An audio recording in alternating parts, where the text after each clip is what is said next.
than Jonathan Pollard, who served 30 years in prison for unauthorized transmission of classified information to U.S. ally Israel. This is a man who we've fought over to see his freedom for a long time. Where are all the terrorist organizations? Where are they being sanctioned? Where is the PA being sanctioned for pay for slave? I mean, you can go down the list. Settler violence is a lie. It's just not true. It's totally, unequivocally untrue. We will not have our sovereignty trampled upon, and we will not have our innocent people mischaracterized as terrorists. Foreign governments, back off. You don't intrude on our sovereignty. You don't compromise our sovereignty. All right, everybody. Shalom and welcome to the Yishai Fleischer Show. Today's special guest is none other than Jonathan Pollard, who served 30 years in prison for unauthorized transmission of classified information to U.S. ally Israel without intent to harm the United States. This is a man who we've fought over to see his freedom for a long time. I myself was a young guy then, but this was one of the top issues from between high school and law school. It was many years of being concerned with his fate. Today, he's a guy who walks around the streets of Jerusalem. People see him. They stop him for photographs. But at the same time, he's a symbol of tenacity, Jewish tenacity, a love of Israel. And after that 30 years where he served in prison, maximum security prison, and survived it, he also served for 5 years in a type of house arrest in New York until such a time as that was over, and immediately came on Aliyah to the land of Israel. Jonathan Pollard, thank you so much for joining us today. It's my pleasure, Yishai. You didn't stop your role as just being a famous guy walking around the streets of Jerusalem. You've also, as really what you did all the way back when you were in the intelligence community, you were an analyst, and you continue to be an analyst. And I've been lucky enough to get on your kind of WhatsApp list where you send out a lot of interesting information about what's happening every day. And my favorite is when you send commentary on those news stories. There's a news story that I wanted to bring you to discuss, which is something that's bothering me to no end, which is these Biden sanctions, these sanctions against Israelis, oftentimes so-called settlers, Jews living in Judea and Samaria, or fighting for Jewish rights in Judea and Samaria.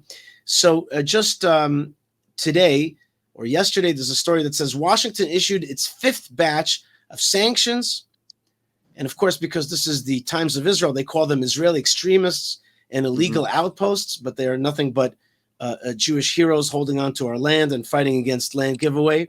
And this including the heads of the Tzav Tesha group, which are trying to fight the so-called human rights transfer of food and foodstuffs and so-called humanitarian aid, which ends up in the hands of the Hamas.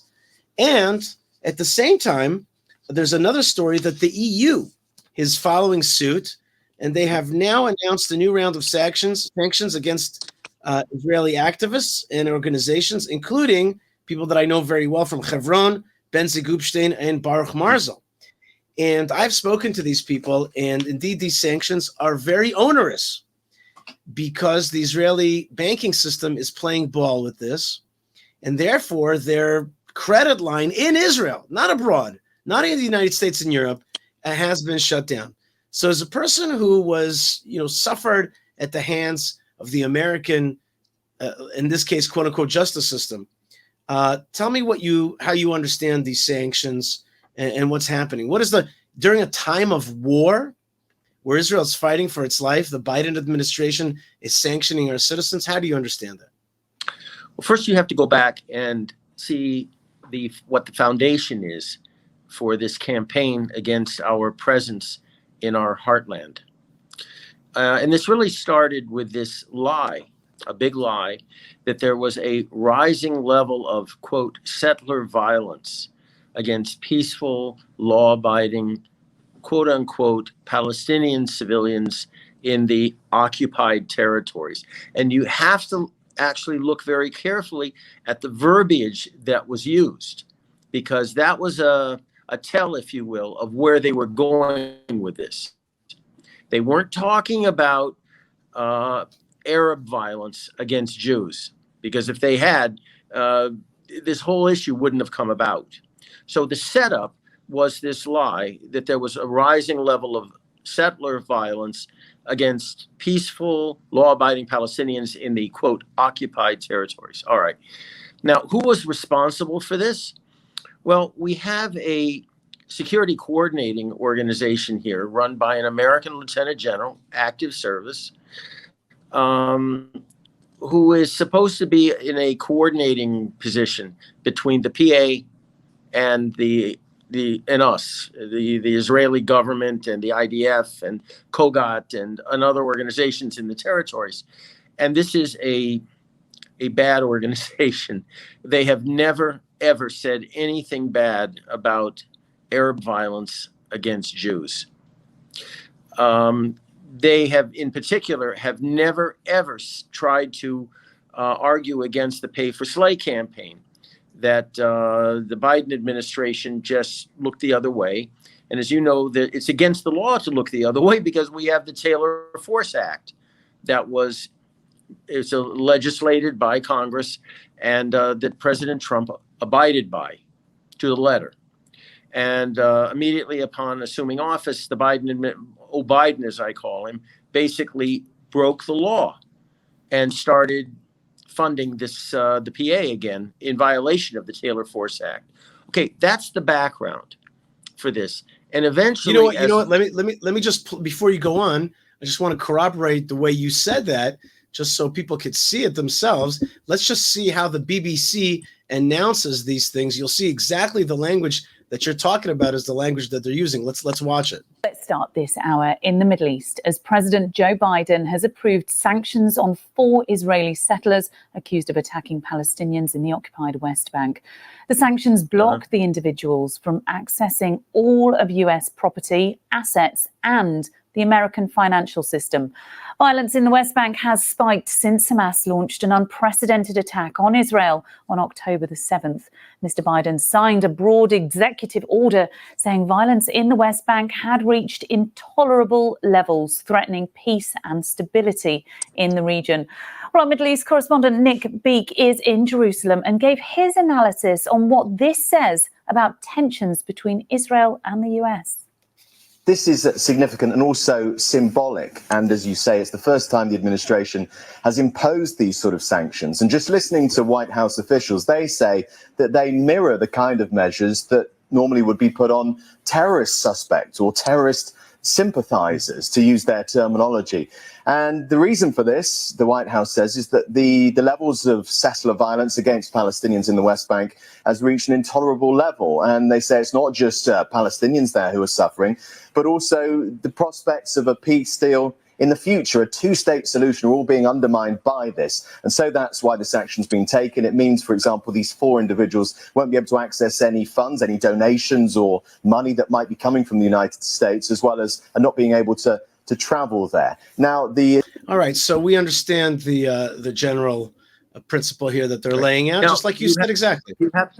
You have to understand here that the Israeli police force and the Shabak, the security services, have basically categorically said that this statistic that they're using of the rising level of violence, settler violence, is a lie.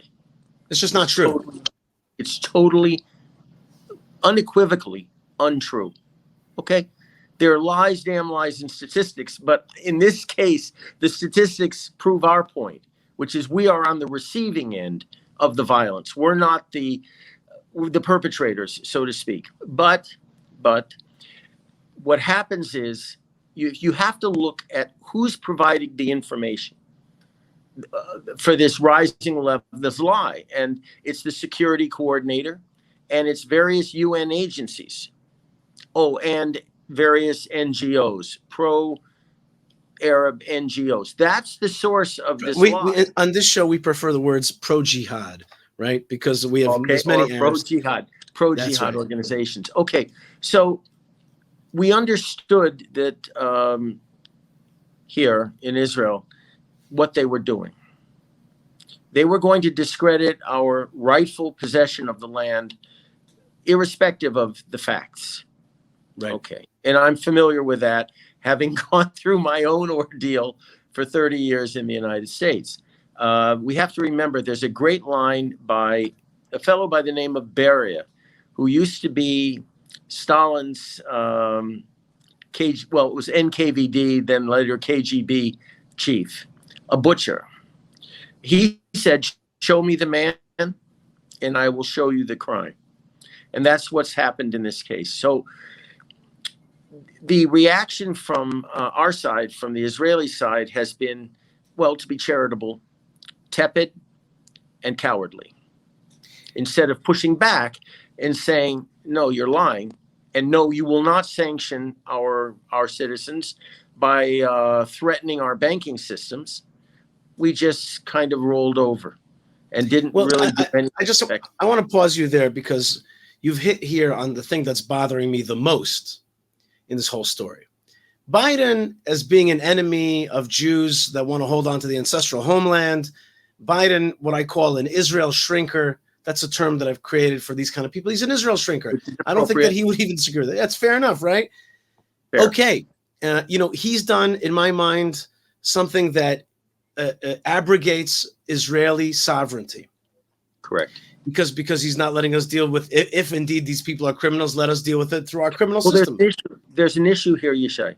And that is, what right do they have? And we can get into this right now. What right do they have to threaten our banking system? Right. By imposing sanctions on innocent people here who have not broken the law, who have not done anything that was worthy of being compared to a terrorist of all things.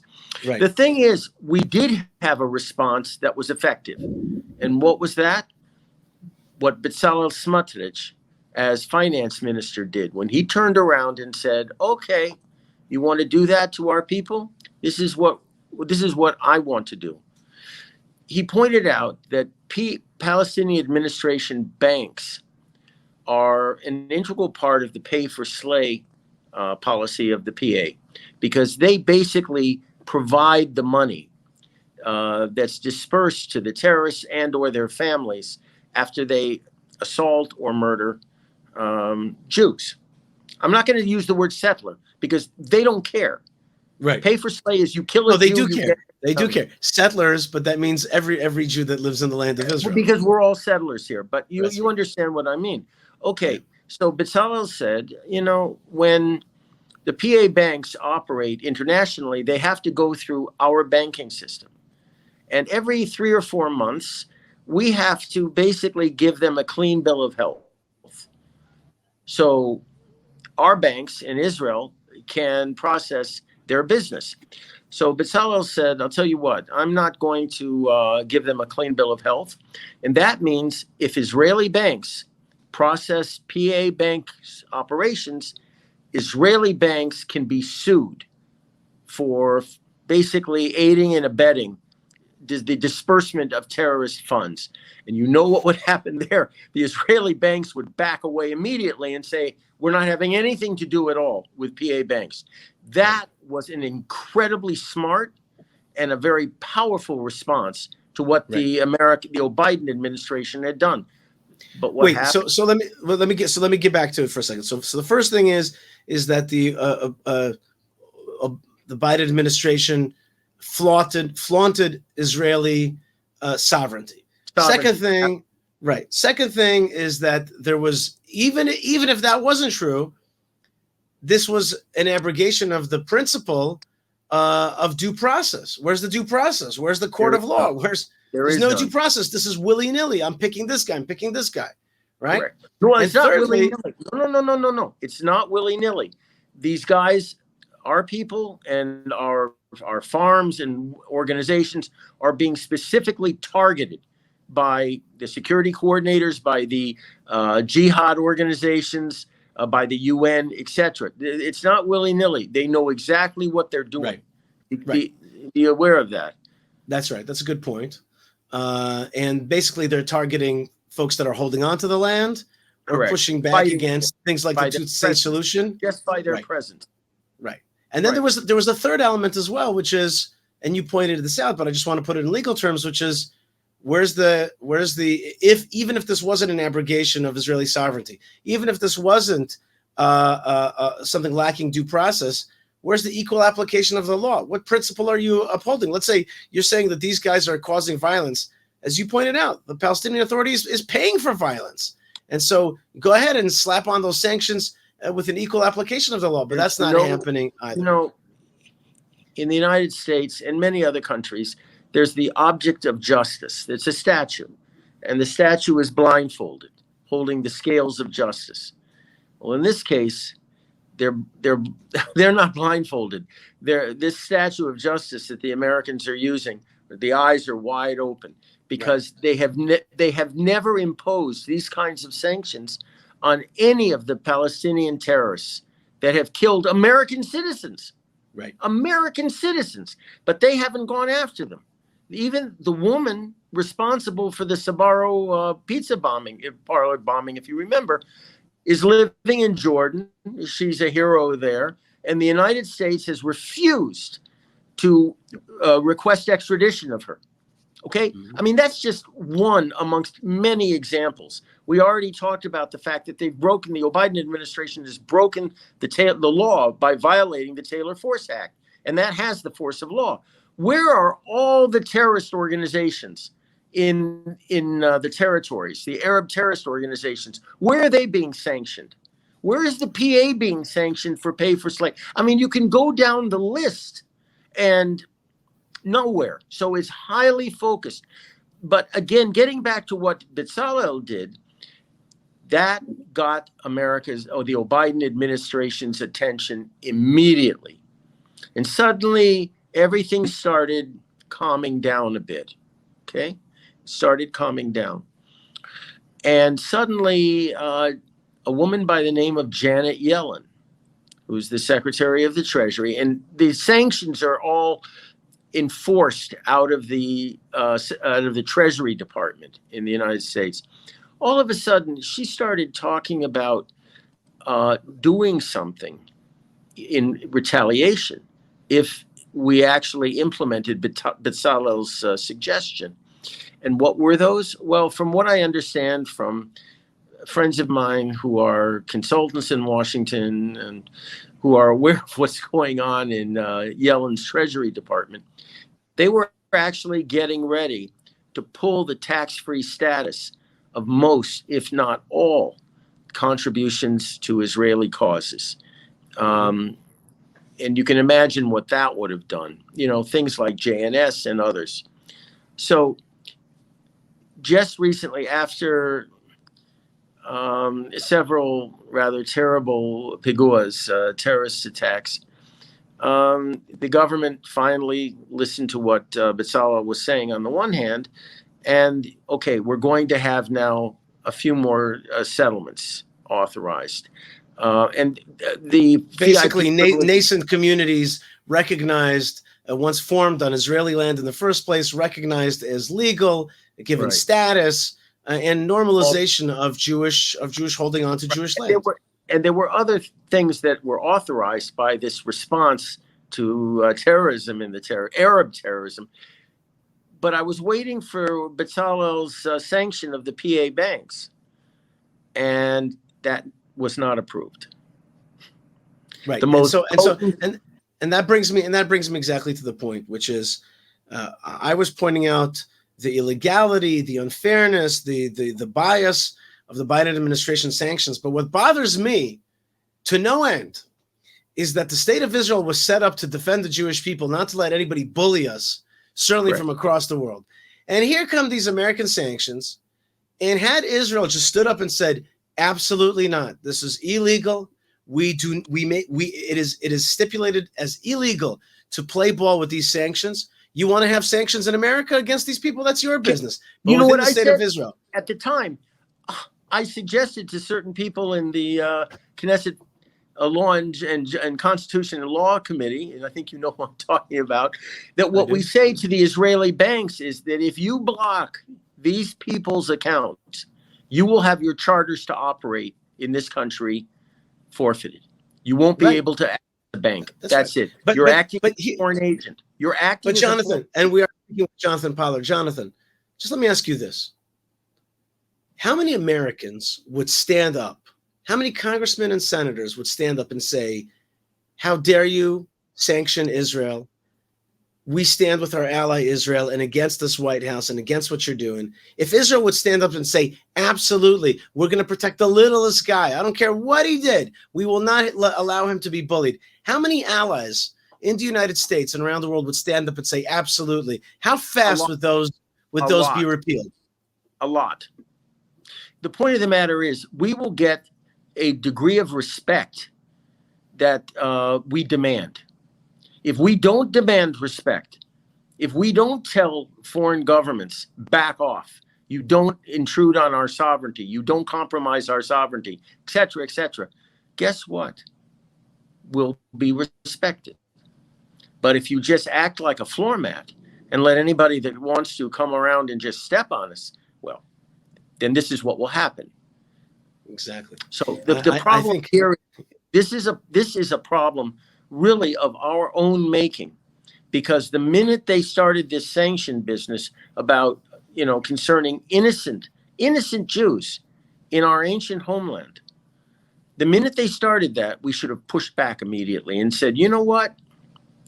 The PA banks are finished, number one. Number two, all your what I call the pseudo embassy to the PA that operates out of the American embassy, not the consulate, but the embassy, is closed or will be closed. Your diplomats who are operating, I consider illegally here, an embassy to the PA out of the U.S. embassy are going to be invited to go home. They'll be declared persona non grata. There are a whole host of things we can do to stand up. Look, the fact of the matter is, these sanctions, this is something new, by the way, that the Americans have done, the Biden administration has done, could have very, very broad implications for Americans going forward. Now, people may not realize this, but the banking system in the world is not a one-way street. It's not run exclusively by the United States. There are lots of countries involved in operating the international banking system. And you never know. The Biden administration should understand that going forward, you never know what countries like China can do using exactly the same kind of sanctions against American citizens who maybe they claim are inflaming tensions across the Straits of Taiwan and are amping up the possibility of a war in Northeast Asia. You can spin these scenarios out.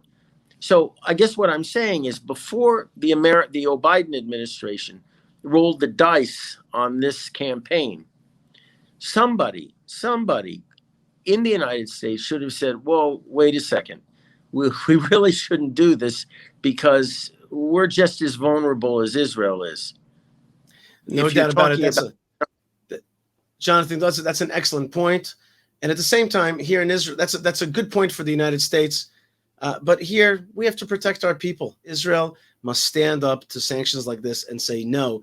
And do you remember, by the way, that the administration also folded when they tried to sanction a whole army unit, right?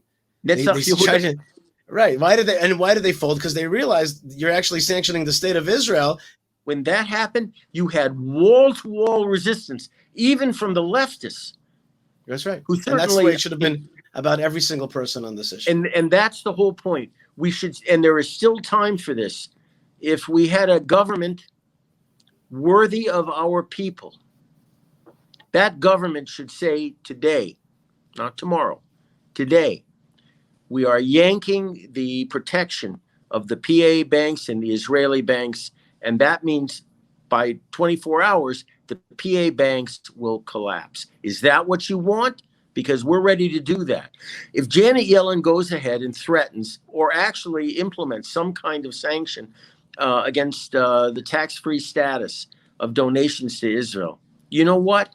So what? So what? Our honor and our dignity and our right to this sovereign land is more important than somebody's contribution to the Jewish National Fund. I mean, it just is. but let's not. But I listen. You know, I live because I work for the Jewish, you know, for Jewish communities, and I work for you know, donations are an important part. I don't think that.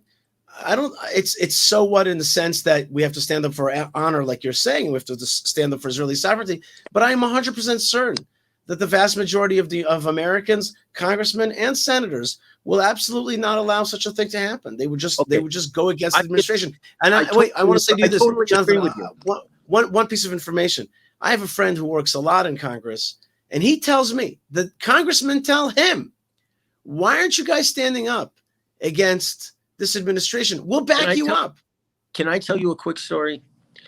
Esther, Alea Shalom, went up to Capitol Hill. My former wife went up to Capitol Hill with a bunch of activists on my behalf, and she went to several senators' offices, one of whom was Orrin Hatch. And she asked him, "Are you aware of my husband's case?" He said, "Yes." "Are you aware of all of the government's misconduct in this case?" "Yes." And she went through a list of things, and he answered honestly. And she said, "Well, why don't you do something about that?" And do you know what he said? "I can't be any more supportive of your husband than the Israeli government is." Exactly. If they're not going to back him up, I'm not going to stick my neck out. This is why it's very important to replicate what we did on behalf of Netzach Yehuda with these poor, innocent individuals who have been falsely accused of terrorist-type activities. If the government, even today, makes a statement, in fact, it would be a great thing for Bibi to say in front of Congress, the joint session, for him to stand up and say, "We will not have our sovereignty trampled upon, and we will not have our innocent people mischaracterized as terrorists. We don't work that way, and we believe that the United States shouldn't work that way either."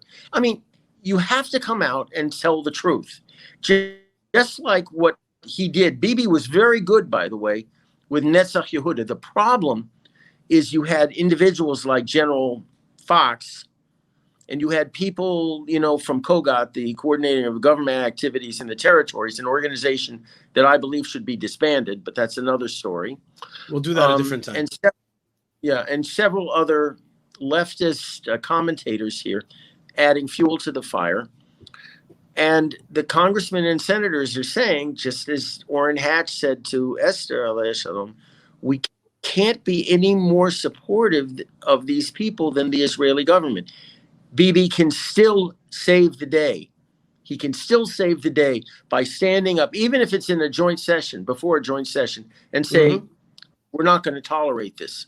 We can't." And neither should you, because it's un-American to do that. It's un-American, and as you pointed out, will in the end turn around, boomerang on the United States. Correct. Jonathan Pollard is a hero of Israel, sat in prison for 30 years in the defense of Israel, and is now living in Jerusalem and has continued his great analysis. Jonathan Pollard, thank you so much for joining us and fighting against illegal sanctions. Thank you. Thank you. All right, folks, more great stuff here on the Yishai Fleischer Show. Please subscribe, be part of it. God bless you from the land of Israel, and shalom.